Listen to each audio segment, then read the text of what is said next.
천하람 후보께 질문하겠습니다.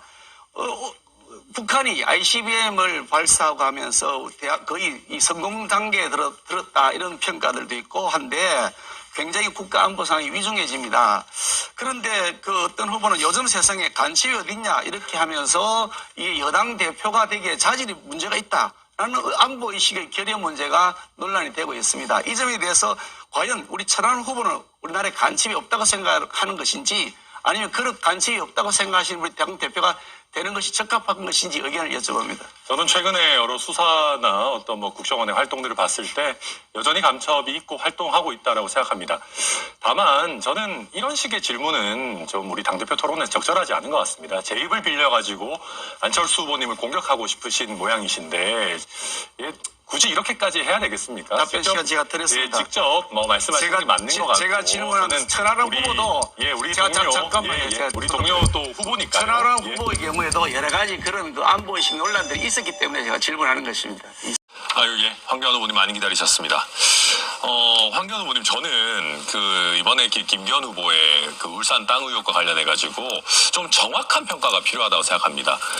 물론 이 땅 의혹에 대해서 혹자들은 울산 이재명 의혹이다라는 표현을 쓰기도 합니다만은 제가 봤을 때는 진짜 이재명 대표와는 다르게 이게 사법 리스크까지는 아닌 것 같거든요. 좀 과거에 있었던 일이고 지금 상황에서 직접적으로 수사를 하거나 기소까지 하기는 조금 어렵다고 판단이 되는데 우리 또 법무부 장관까지 지내셨던 우리 최고의 법률 전문가이신 황교안 대표님께서 어떻게 보십니까? 제가 얘기하는 것은 권력형 비리다. 네. 비리다. 내가 범죄라는 말 한 번도 하지 않았어요. 그때는 범죄인지 아닌지는 조사를 해봐야 되죠. 예. 그렇지만 권력형 토건 비리다. 저 비리 말씀하지 그런 않았습니까? 의혹을 우리가 제기해서 검증이 필요하다 이런 취지의 말씀이신 것이죠. 근데 저는 이 지금 김기현 후보께서 해명하는 태도가 더 문제다라고 봅니다. 이게 저는 이재명 대표의 태도와 굉장히 유사하다라고 보는데요.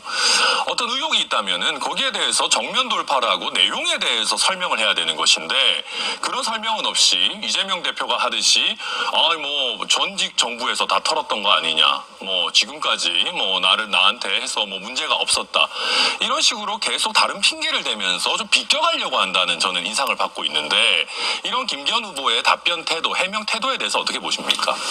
제가 국정원 도청 사건을 수사했는데 여러 번 수사를 했는데 성공하지 못했었습니다. 네. 계속 실패했었어요. 근데 2005년도에 마침 기회가 돼서 도청 사건의 전모를 밝혀냈습니다. 지난번에 안 됐으니까 지금도 괜찮다는 아니고 잘못된 부분이 있으면 밝혀내야 되죠. 그래서 제가 처음부터 규명하라, 해명하라 이런 얘기를 하고 있는 것이죠. 사실 저도 그 말씀 드리는 것이 이재명 대표 지금까지 사실 다 숨겨져 있었던 거 아닙니까? 여러 가지 의혹들. 근데 이제 우리 정부가 바뀌고 제대로 된 수사가 이루어지니까 드러나는 것인데 과거에 이게 드러나지 않았다라고 얘기하는 것은 저도 의미가 없다. 그거는 검증이 필요하다라고 보고 저도 그 부분 100% 동감합니다. 그 다음에 또 봤을 때는 우리 황교안 후보께서는 제가 지금까지 이제 아주 고위직의 대통령 권한대행까지 하시는 그런 기간 동안 특별한 개인적인 비리가 제가 기억나는 것은 사실은 별로 없습니다.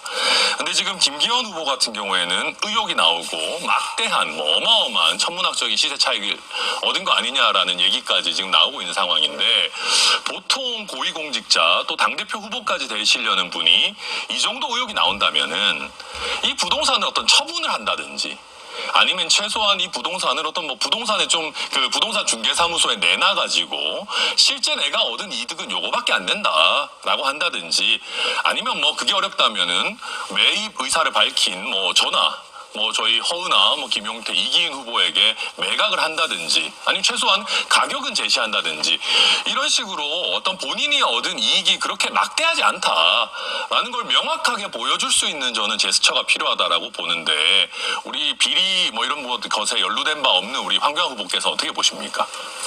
저에 대해서 좋게 말씀해 주셔서 고맙습니다. 사실은 이제 살다 보면 여러 가지 부적절한 일도 있을 수 있죠. 불법도 있을 수 있습니다. 그러나 이제 확인이 되면 고쳐야 되고 또 이제 특히 정치를 하다 보면 국민들과 함께 하는 거 아닙니까? 네. 국민들에게 공감을 얻을 수 없는 또 경우에 따라서는 분노를 야기할 수 있는 이런 일이 생겼다면 과거의 잘잘못을 떠나서 고치면 됩니다. 맞습니다. 그래서 저는 바로 해명하고 고쳐라. 안 되니까 사퇴하라라고 하는 얘기를 하는 겁니다. 그것이 네. 또 하나의 국민에 대한 도리가 아닐까. 예, 그래서 저도 이제 종합적으로 한번 의견을 여쭙겠습니다.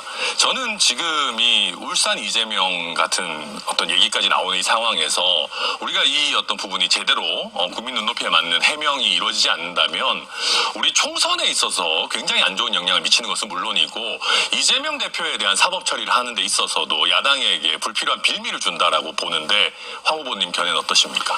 이재명에 대한 수사에는 아무 지장이 없습니다. 그러나 이재명이 당 대표가 되고 났지만 당 대표로서 역할을 제대로 못하고 있지 않습니까? 당이 제대로 끌어가지를 않고 다 그냥 어떻게 보면 대표 리스크에 갇혀 리스크에 갇혀서 옹호 군이 되고 있어요.